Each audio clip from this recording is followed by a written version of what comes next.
अस्सलामुअलैकुम अज़ीज़ तलबा व तालबात। सबक नंबर 3 की पढ़ाई सलीस मुश्किल अल्फाज के मानी मुकम्मल हुए। आज हम अपने इस लेक्चर में इस सबक की मश्क शुरू करने जा रहे हैं। सबसे पहले हम सवालात व जवाबात करेंगे। इस मश्क का पहला सवाल है, सवालात के जवाबात दीजिए। पहला सवाल नंबर 1, मिर्ज़ा मोहम्मद सईद किस लिए लिखते थे?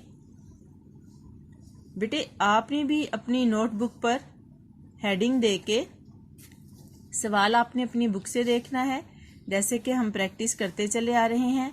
हेडिंग दे के आपने वहाँ से काम करना है। तो पहला सवाल नंबर 1 का जो अलिफ जुज है, उसका सवाल मिर्ज़ा मोहम्मद सईद किस लिए लिखते थे?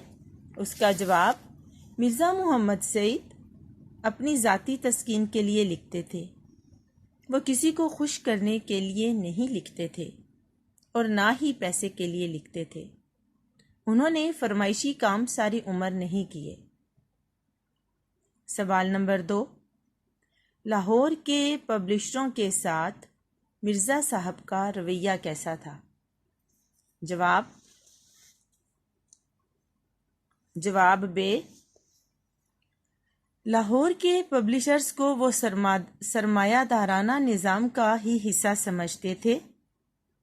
लाहौर के अक्सर पब्लिशर्स ने मिर्ज़ा साहब से किताबें लिखवानी चाहीं और बड़ी बड़ी रकमें पेश की, मगर मिर्ज़ा साहिब ने एक लफ्ज़ भी लिख कर नहीं दिया। सवाल नंबर जीम, मिर्ज़ा साहब की मारकातुल आरा किताब का नाम और मर्तबा बयान कीजिए। जवाब, मिर्ज़ा साहब की मारकातुल आरा किताब का नाम मज़हब और बातनियत है।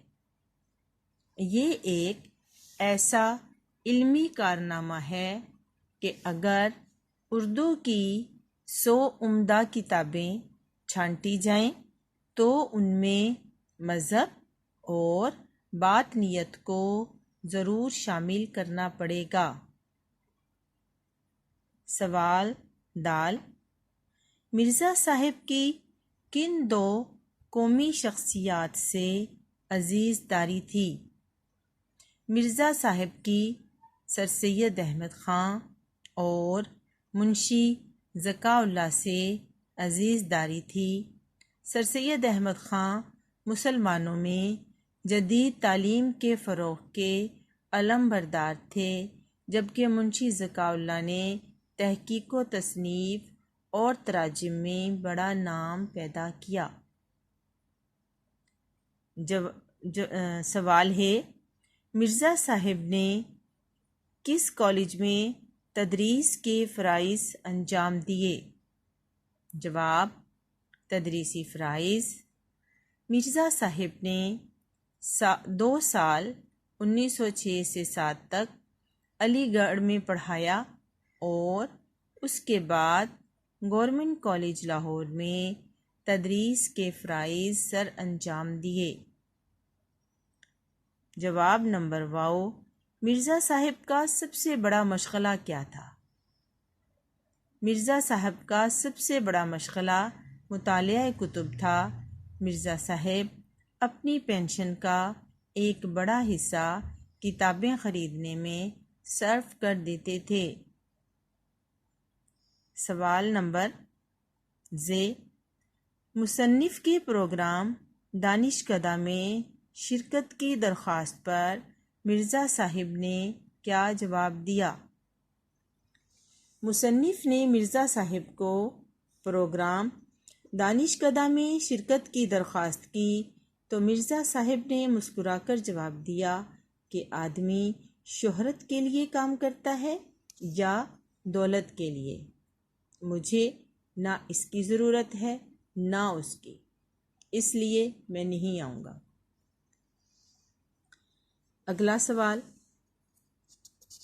मिर्ज़ा मोहम्मद सईद का हुलिया बयान कीजिए। जवाब, मिर्ज़ा मोहम्मद सईद का हुलिया। अकहरा डेल, उजला रंग, कुशादा पेशानी, घनी भवों के साए में बड़ी बड़ी रोशन आँखें, रुखसारों की हड्डियाँ उभरी हुई, कुतरमा मूंछें, हंसते तो सामने के 2-4 दांत टूटे हुए नजर आते मगर बुरे ना लगते थे। दाढ़ी मुंडी हुई, धान पान से आदमी थे। अगला सवाल, मिर्ज़ा साहिब के दोनों नावलों के नाम तहरीर करें। मिर्ज़ा साहिब ने जो 2 नावल लिखे उनके नाम ये हैं। मिर्ज़ा साहब के दोनों नावलों के नाम ये हैं। नंबर 1 यास्मीन और नंबर 2 ख्वाब हस्ती। अगला सवाल, पतरस बुखारी से मिर्ज़ा साहिब के ताल्लुक़ को अपने अल्फाज में बयान कीजिए। पतरस बुखारी से मिर्ज़ा साहिब का ताल्लुक़। पतरस बुखारी मिर्ज़ा साहिब के शागिर्द थे, इसलिए पतरस बुखारी उनका बहुत एहतराम करते थे। उनकी इल्मी काबिलियत के सामने खुद को कमतर समझते थे। आखिरी सवाल, आलिम की मौत आलम की मौत होती है। इस जुमले का मफ़हूम वजाहत के साथ बयान करें। बेटा ये बहुत समझने वाली चीज़ है, आपने तवज्जो से समझना है कि अब आप ये देखें कि ज़बर और ज़ेर के फ़र्क से पूरे का पूरा मफ़हूम बदल गया। आलिम, आलम, ये शुरू में मैं इसकी काफ़ी ज़्यादा वजाहत कर चुकी हूँ। यहाँ हम इसका जवाब लिखते हैं। इस जुमले का मफ़हूम ये है कि आलिम के पास इल्म की एक बड़ी दौलत होती है। आलिम कौन होता है? इल्म रखने वाला। और आलम से मुराद दुनिया। आलिम की वफ़ात के बाद उसके ज़हनो कल्ब में महफूज इल्मी ख़जाना भी दफन हो जाता है। इसलिए मुसन्निफ़ ने कहा कि आलिम की मौत आलम की मौत होती है, यानी आलिम अपने साथ इल्म का पूरा जहां ले जाता है। इससे आलिम और लफ्ज़ आलम में जो फ़र्क है आपकी समझ में आ गया होगा। दूसरी बात ये कि एक पढ़ा लिखा शख्स जब इस दुनिया से चला जाता है तो दुनिया का बहुत ज़्यादा नुकसान होता है। इल्म का एक ख़जाना उस बंदे के साथ ही दफन हो जाता है। अपने आज के लेक्चर में हमने सवाल नंबर 1 सवालात के मुख्तसर जवाबात दें उसकी शीट मैंने बनाई, आपकी खिदमत में पेश की। आपने इंतहाई खूबसूरती के साथ, दिलचस्पी के साथ ये वाला काम मुकम्मल करना है। नोटबुक पर लिखें, हेडिंग दें और शोशों का ख्याल रखें, रमूज़े औकाफ का भी ख्याल रखें।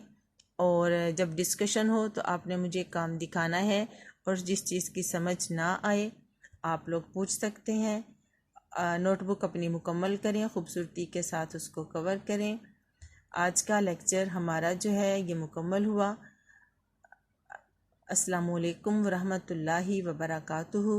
अल्लाह ताला आपकी हिफाजत फरमाए। आमीन।